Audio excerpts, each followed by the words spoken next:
Muchas gracias. En el caso del sector ambiente, quería puntualizar aquellas cosas que en materia de estos decretos legislativos se han cambiado referente a los temas anteriores.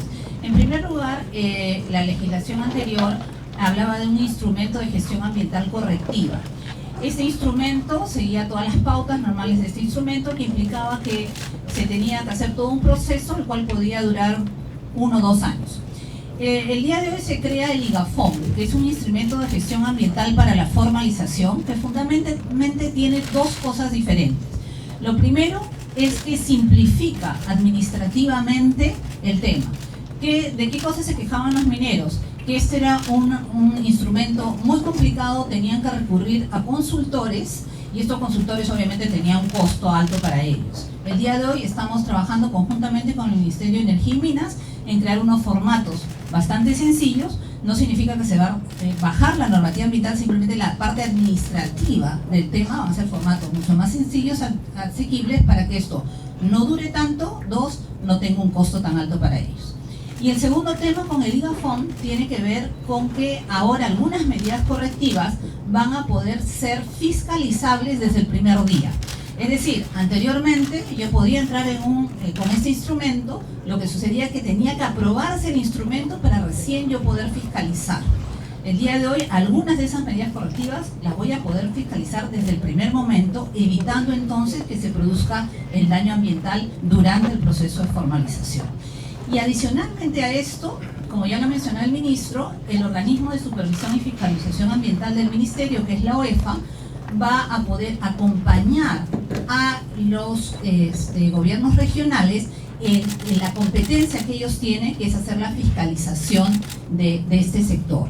Entonces vamos, a través de la Academia de Fiscalización Ambiental, dar justamente apoyo técnico a aquellos gobiernos regionales que realmente tienen una muy buena voluntad de hacer el proceso, pero no tienen las capacidades ahorita desarrolladas. Entonces los vamos a acompañar, y los vamos a acompañar también en el proceso de fiscalización para que tengan adecuadas formas de supervisar y monitorear. Eso es un tema. El segundo tema tiene que ver con aquellas áreas prohibidas para la minería. Y en este caso estos decretos legislativos no están modificando lo que ya el decreto del 011 establecía. Es decir, ¿cuáles son las áreas donde no puede haber minería y por lo tanto es minería ilegal?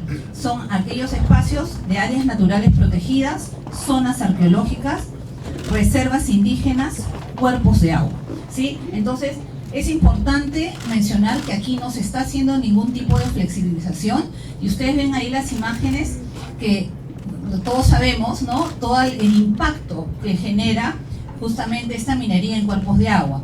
Y con el ministro de Agricultura justamente conversamos que si se permite minería en cuerpos de agua, en realidad se está yendo contra la ley de recursos hídricos, que dice, 1, no puedo alterar el cauce de los ríos, y 2, la minería en aluvial lo que hace es succionar el sedimento de los ríos, causando alto impacto en la naturaleza, en los seres vivos de la zona. Por lo tanto, ahí no se ha cedido 1 milímetro. Pero yo quisiera, si me permiten, mostrar algo muy gráfico.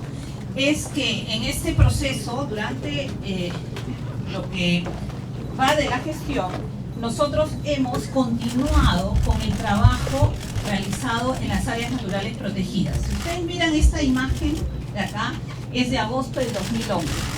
Esta línea de acá marca la Reserva Nacional de Tambopata. Esta zona de acá abajo es la reserva, esta zona es el área de amortiguamiento, ¿sí? Esta es una imagen satelital de septiembre del 2016, cuando recibimos el gobierno. Miren ustedes, aquí está otra vez la línea azul. Todo esto es minería, no son nubes, es minería informal. Todo esto es el impacto que ha generado la minería informal dentro de la reserva. Se calcula más o menos que esta área afectada dentro de la Reserva Nacional de Tambopata asciende aproximadamente a 700 hectáreas. Esta gráfica de acá abajo lo que hace es mostrar esta misma imagen, donde hemos pintado en amarillo las 500 hectáreas que hemos logrado recuperar, liberar de la minería, ¿sí? Estos puntos en rojo son todavía lo que nos falta trabajar dentro del área natural protegida. Si bien las acciones ya se han estado haciendo anteriormente, ¿cuál es la diferencia? Dos básicas. Primero, estamos trabajando directamente de la mano con la Fiscalía especializada en materia ambiental. Hoy día a las interdicciones en esta zona nos están acompañando los fiscales que se quedan de 1 a 3 días en la zona. Dos, la Marina de Guerra, la DICAPI, está acompañándonos y no solamente hace la interdicción y sale de la zona, porque de lo contrario los mineros lo que hacen es irse a estos campamentos y después regresan, ¿correcto? Ahora lo que estamos haciendo, hemos hecho toda la logística en los diferentes puestos de control que se tienen en esta zona, de tal manera que la presencia de la minería es permanente en la zona, lo cual garantiza que estas zonas hayan sido liberadas y no regrese a haber minería en la reserva natural. Todavía falta trabajar, sin duda, todavía nos falta toda esta área y mantener esa acción permanente para proteger nuestras áreas naturales protegidas.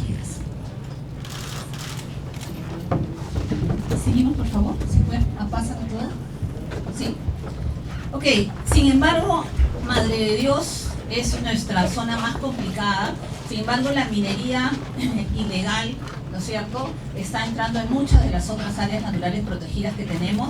Ahí hay algunos ejemplos de las áreas que también están siendo afectadas con la minería y que obviamente estamos teniendo también acciones en esas áreas para tratar de evitar, ¿no es cierto?, que continúe. Siguiente.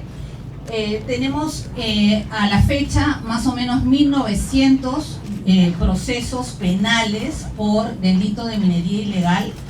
De ellos tenemos 89 ya sentenciados, ¿no? Y de estos solamente 4 tienen pena efectiva, ¿no? 3 procesos en Madre de Dios y 1 en Ancash, pero para que ustedes vean que en realidad tenemos todo un espacio grande todavía por trabajar, como lo dijo la ministra de Justicia. Ahora lo que estamos haciendo es darle más dientes al proceso de formalización, ¿sí? Pero también estamos trabajando en lo que viene. Todos estos mineros que se van a formalizar tienen que trabajar con otro tipo de tecnología que no implique el uso del mercurio. Y por lo tanto ya estamos trabajando en proyectos que experimenten diferentes formas de trabajo, que los mismos mineros puedan trabajar con estas nuevas tecnologías. Y en este caso el Instituto de Investigación de la Amazonía Peruana está haciendo ese trabajo.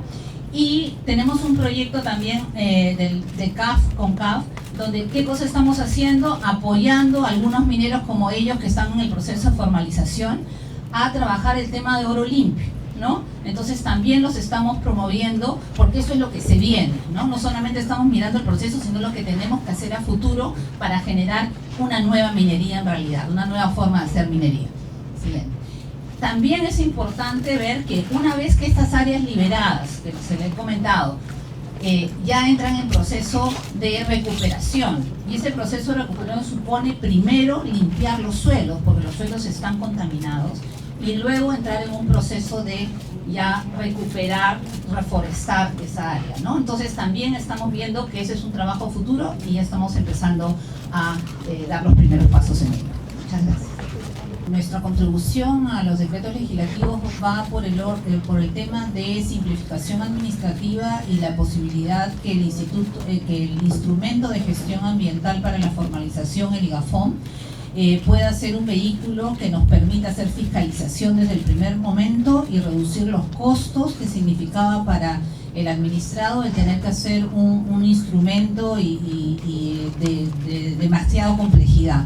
No estamos reduciendo los estándares, sino lo que estamos haciendo es simplificando los procesos. De esta manera creo que contribuimos en esta medida, al igual que Cultura mencionó que también se mantiene el tema, pero se simplifican los instrumentos. En el tema de áreas naturales protegidas, como ya lo mencionó el ministro, es un área prohibida para la minería artesanal y por lo tanto ahí hemos permanecido en todos estos meses de gestión haciendo interdicciones de manera conjunta con la Marina de Guerra y con la Fiscalía Ambiental. Entonces esto nos ha permitido liberar 500 de las 700 hectáreas que estaban invadidas en la Reserva Nacional de Tambopata y por lo tanto esta liberación de estas áreas va a ser permanente porque estamos garantizando la presencia de de la DICAPI y de la Marina en la zona, de tal manera que no suceda lo que sucedía antes, que era que regresaban nuevamente los mineros, ¿no? Entonces no hemos parado, digamos, de tener esas acciones concretas en las reservas. Somos conscientes que muchas reservas a nivel nacional están siendo también invadidas con minería y con tal ilegal también, y estamos trabajando en varias zonas, pero sin duda Madre de Dios es un área particularmente compleja. Entonces, lo que sucede es que teníamos esto cuando hemos entrado. Obviamente han habido antes interdicciones también, pero ¿cuál es el problema? Que al haber la interdicción, se entra aquí, la gente sale acá, espera que se retire, ¿no es cierto?, la policía, la marina, y luego regresa nuevamente a la actividad. Lo que hemos hecho, y este gráfico de acá es el mismo de acá, donde hemos pintado aquí en amarillo estas 500 hectáreas aproximadamente que hemos podido liberar. Y digo liberar porque no es recuperar, no están recuperadas todavía, están liberadas de la minería, pero sin duda la afectación, la degradación es alta, ¿no? Esto lo hemos podido lograr con un trabajo conjunto en que obviamente ha implicado recursos, ¿no es cierto?, pero que era necesario hacerlo. Hoy día el CERNAM tiene en los puestos de control infraestructura que permite tener de 40 a 50 personas que son de la Marina de Guerra en esos puestos permanentemente. Ellos van obviamente cambiando, ¿no es cierto?, el equipo que está ahí, pero es permanente, de tal manera que ya no se regrese a la zona, no se permite entrar a esta zona. Por eso decimos que está en una área liberada. ¿Qué viene ahora? Viene la línea base de esto para ver qué grado de contaminación tienen esos suelos, y luego de ver eso hay que remediarlos, hay que limpiarlos, y recién después podemos recuperarlos, es decir, plantear actividades de reforestación, qué vamos a sacar de aquí, ¿no es cierto? Vamos a sacar madera, qué tipo de actividad vamos a promover. ¿Cuánto tiempo demorará, ministra, de recuperar?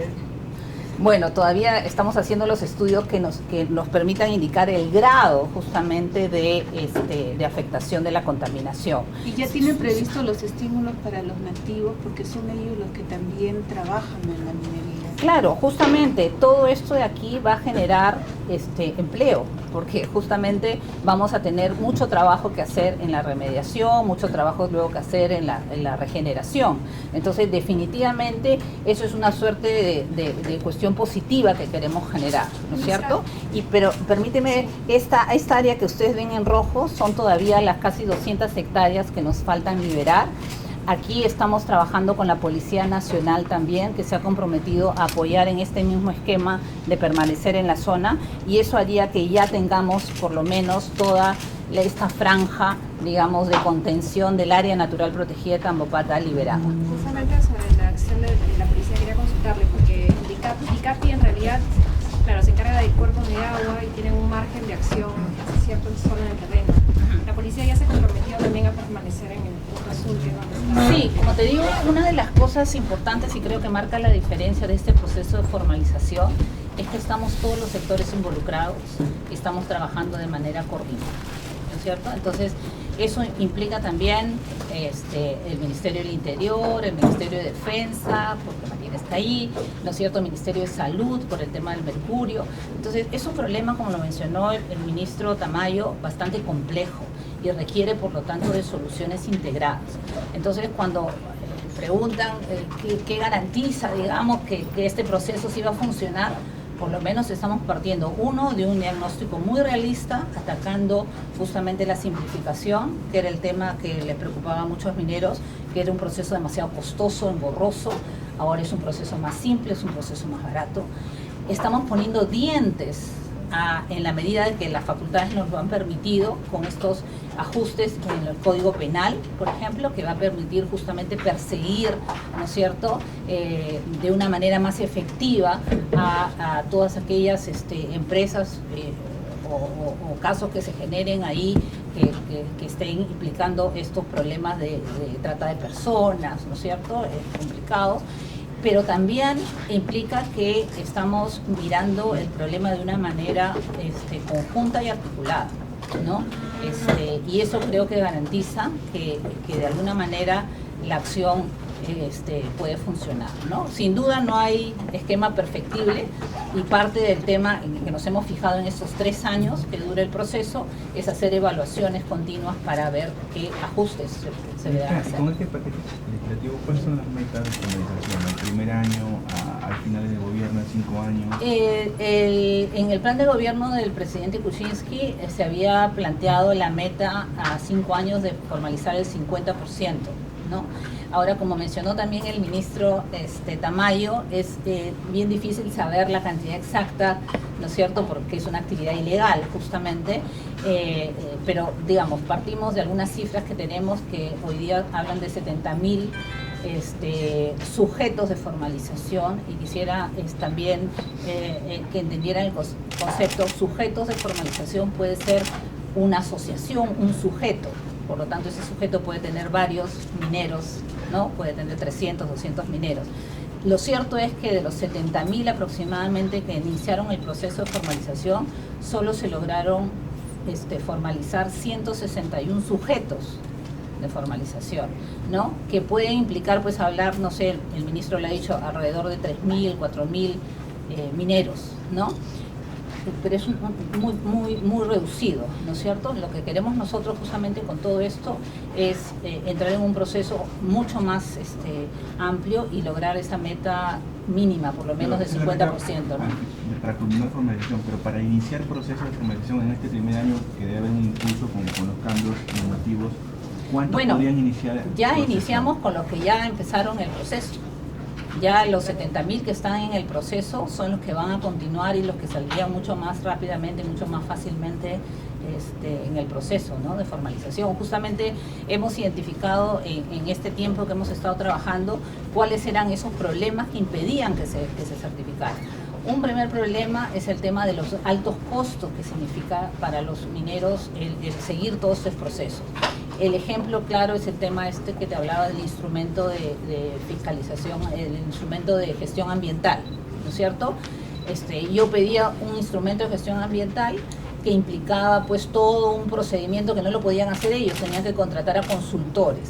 Entonces yo tengo que contratar a un consultor y tengo que pagar alto costo.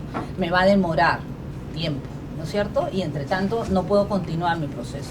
Lo que sucede hoy día, que estamos trabajando de la mano justamente con el Ministerio de Energía y Minas, es tener formatos mucho más sencillos y simples, que no van a requerir una dependencia a consultores, ¿no es cierto?, que lo va a poder hacer muchos de los propios mineros, y que sea de procedimiento más de declaración jurada, como decía el ministro, ¿no es cierto? Y eso no va a implicar que no lo vamos a poder fiscalizar, sino que lo vamos a poder fiscalizar desde el primer día. Entonces, eso nos da ciertos dientes, digamos, a las normas, que también permiten una fiscalización del Estado, pero también facilita los procesos. ¿En cuánto se podrían reducir los costos de formalización? No tengo la cifra en realidad, pero creo que van a ser sustanciales, ¿no? Porque depende a cada minero, a cada situación, el precio era un precio de mercado, digamos, que con los consultores, ¿no? Pero esa es una idea. No lo puedo dar de repente el ministro de repente, si por ejemplo significaba gastar 100 en estos sectores legislativos, si es significativo, pues en porcentaje, siquiera la mitad podría ser.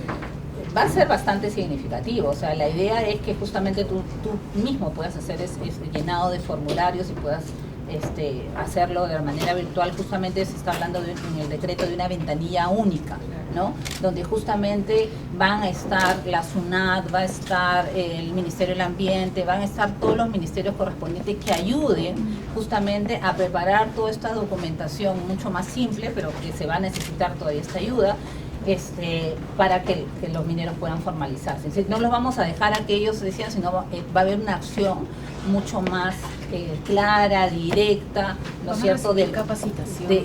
Claro, para ayudar a este proceso, ¿no? Porque sin duda lo que queremos es que se formalice, ¿no? Y muchos han mostrado que quieren formalizarse, pero que no han podido por estas barreras, ¿no? La otra barrera, sin duda, son los gobiernos regionales, ¿no?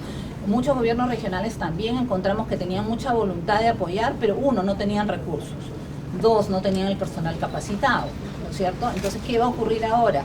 Vamos a darles recursos, vamos a aportar con nuestros propios funcionarios para brindar esa asesoría a los gobiernos regionales o también hacer un trabajo conjunto con ellos para atender a los propios mineros, ¿no? El año pasado un informe de la Contraloría determinó que el gobierno de Madre de Dios, el señor Otsuka, ponía algunas trabas para el proceso de formalización. Además, se inició un proceso la Procuraduría del Ministerio del Ambiente inició un proceso contra él.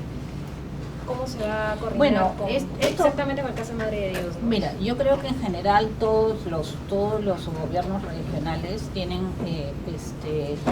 el deber de cuidar sus ecosistemas, ¿no? Hablamos de manera en los temas ambientales. Yo creo que claramente uno al ver las imágenes de lo que ha sucedido en Madre de Dios, puede verse que eso no es correcto, no es sostenible, no nos va a llevar a ser más ricos en el largo plazo, probablemente en el muy corto plazo y algunos. Entonces hay que analizar el costo y beneficio, creo yo, más allá de mis decisiones personales, sino las que competen a toda la población. Entonces nosotros estamos con mucha voluntad, una voluntad propositiva de ayudar a los gobiernos regionales, de apoyar a los gobiernos regionales.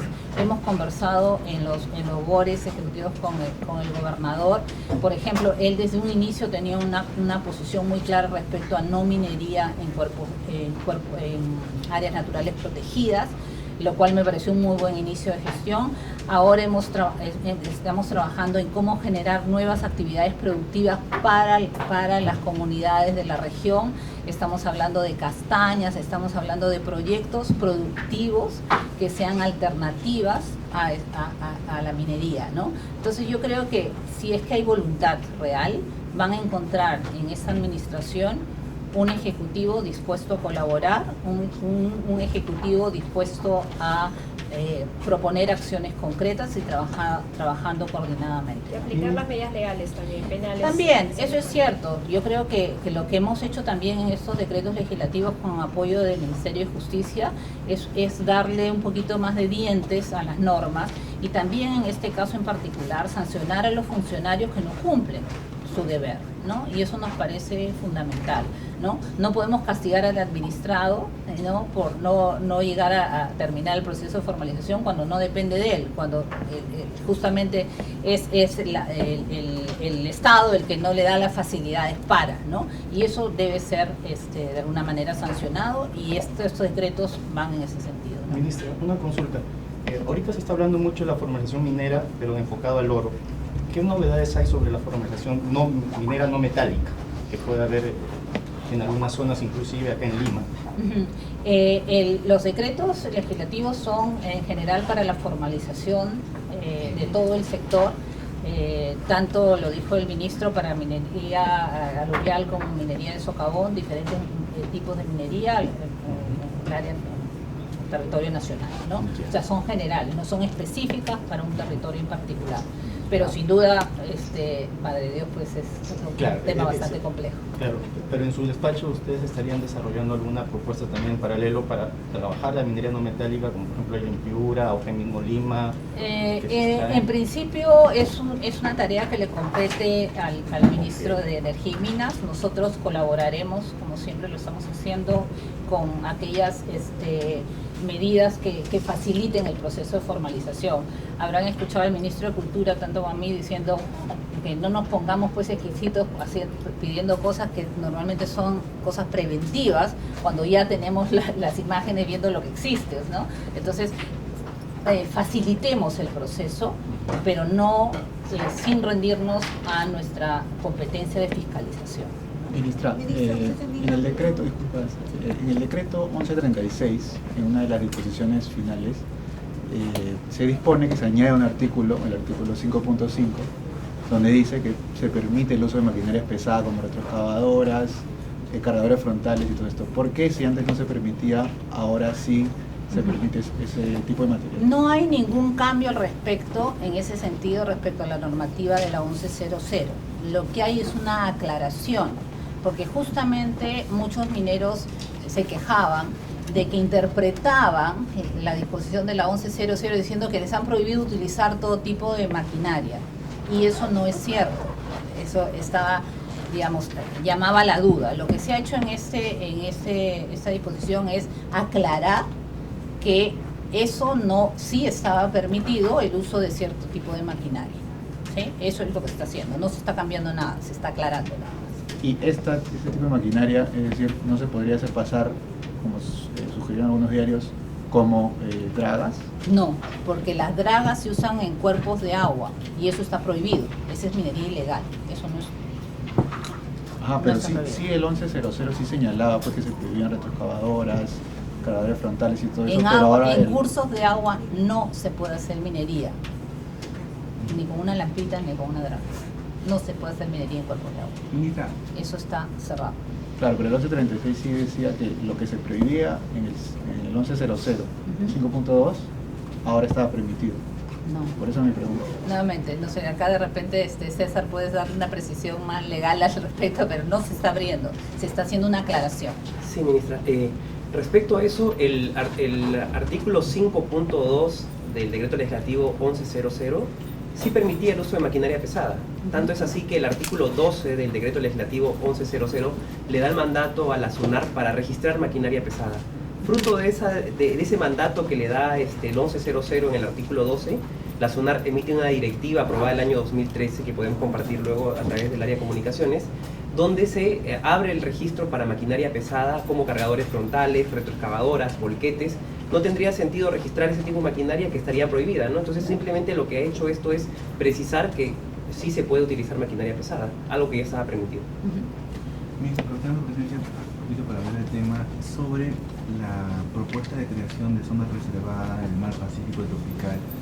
Un poco para aclarar el tema, si es que esa propuesta del gobierno anterior se mantiene para crear zona reservada o se va a buscar que tenga otro estatus que compatibilice con la actividad petrolera.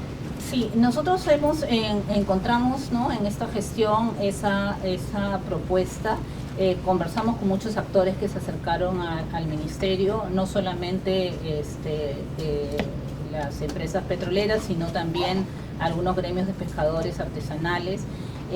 Y no había mucho consenso al respecto, ¿no? Entonces nosotros nuevamente, nuestra posición es una posición de diálogo, ¿no? Es escuchar al otro para ver qué mejor opción es la que deberíamos tomar, y teniendo claro el objetivo de lo que se busca, porque pueden haber varios instrumentos para lograr un mismo objetivo, ¿no? Entonces, en este caso lo que estamos haciendo es preparando una propuesta para ya no declararlo zona reservada, porque zona reservada es un estatus de transición, ¿sí? Es decir, yo digo, esta es zona reservada y le doy un stand-by ahí hasta que yo hago los estudios para ver si va a ser parque nacional, reserva nacional, qué categoría, cómo lo categorizo. Todas las áreas naturales protegidas tienen una categoría y la categoría, dependiendo de esta, permite cierto tipo de actividades o no, ¿correcto? Entonces, lo que estamos preparando es una propuesta con el CERNAM para que esta sea una reserva nacional y por lo tanto pueda permitir actividades económicas dentro de la reserva. Una vez que terminemos esta propuesta, lo que vamos a hacer es convocar justamente a todos los involucrados, presentar la propuesta y empezar una discusión a partir de ahí para ver qué cosa es más conveniente. O sea, la anterior propuesta del gobierno no permitía o era más complicado compatibilizar con la actividad petrolera. Plantea una zona reservada. Nosotros no queremos plantear la zona reservada, queremos plantear de frente cuál es el tipo de área natural protegida, para que no se creen esas incertidumbres diciendo yo acepto zona reservada ahora, pero mañana yo no sé si vas a ponerle una categoría tal que no me permita estar ahí, ¿no? Entonces, ¿cómo va a ser? Entonces, miremos mejor qué categoría de frente lo vamos a poner. ¿Y esto cómo se implementará? ¿A través de un decreto del gobierno o es un proyecto de ley? ¿Qué mecanismo? Las áreas naturales protegidas se crean por un decreto aprobado por Consejo de Ministros. Eso tiene que ir a Consejo de Ministros. ¿Y esto en cuánto tiempo podría ver la luz? Mire, nosotros creemos que para hacerlo rápido hay que ir despacio, entonces hay que ir claros con una propuesta técnica muy clara, hay que conversar con los actores, tomará el tiempo que tiene que tomar. Nosotros ya empezamos a trabajar esto después de haber, como te mencioné, discutido con los actores. tratar de entender cuáles son sus miedos, cuáles son sus temores o sus incertidumbres y tratar de cerrar, y eso hemos creído que esa es la mejor opción.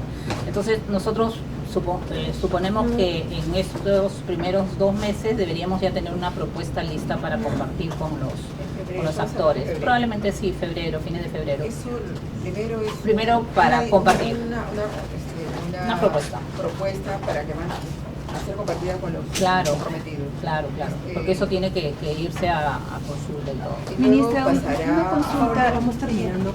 una última consulta. Para este nuevo proceso de formalización, ¿se les ha dado algún presupuesto adicional desde el MEP? No, por lo menos en este primer momento creo que todos nosotros tenemos nuestras entidades que tienen el mandato para hacer esto, entonces nada más estamos orientando ese mandato a este proceso, ¿no? ¿Tienen previsto hacer el censo? ¿Perdón? ¿Tienen previsto hacer un censo? ¿Censo minero? Bueno, eso le corresponde al Ministerio de Energía y Minas, no a mí, pero probablemente se necesite y se recabe mucho más información en este proceso justamente para poder tomar mejores decisiones. Ministra, solamente una precisión, mientras se va haciendo esta nueva propuesta para lo de la zona reservada en el norte del país, Sí. ¿va a estar en stand-by los proyectos de inversión que tienen? No. ¿Ellos pueden seguir con su plan de inversión? La vida continúa. Ellos tienen una concesión. Ya, y ellos no tienen... No afecta para nada. Tenían ellos reparos justamente por la creación de esta provincia. Claro, justamente ellos tenían esos reparos de si van a poder operar efectivamente esa concesión que se les había dado. Algunos pescadores también tenían reparos respecto a que si iban a poder tener todo el área libre para la pesca, tanto pescadores artesanales como pescadores como empresas industriales. Entonces cada uno desde su punto de vista tenía ciertas incertidumbres porque, como te digo, no estaba claro qué tipo de área iba a ser. Entonces mejor generemos la información para definir de una vez el tipo de área, cosa que está claro qué restricciones habrían o no habrían para la actividad. Por lo menos este año ya estaría viendo la luz. Debería, sí. Se va a promover también la actividad turística, por ejemplo, el Ñuro hay una caleta donde se hablaba mucho de un proyecto para tener un gran acuario, para ver el tema de la estructura. Hay mucho trabajo que estamos coordinando con el MINCETUR, justamente porque decíamos, por ejemplo, la zona de Cuela, ¿no? Cuela debería haber un circuito ahí que termine hasta en las ballenas, ¿no? O sea, que no debería ser solo un circuito de mirada hacia el territorio, sino también que incluya la parte de marino, costera, ¿no? Entonces estamos mirando justamente esos nuevos circuitos turísticos, aprovechando la biodiversidad natural, toda la zona marino-costera que tiene un muy buen potencial, pero no lo estamos articulando, entonces ahora ya estamos trabajando con el Ministerio para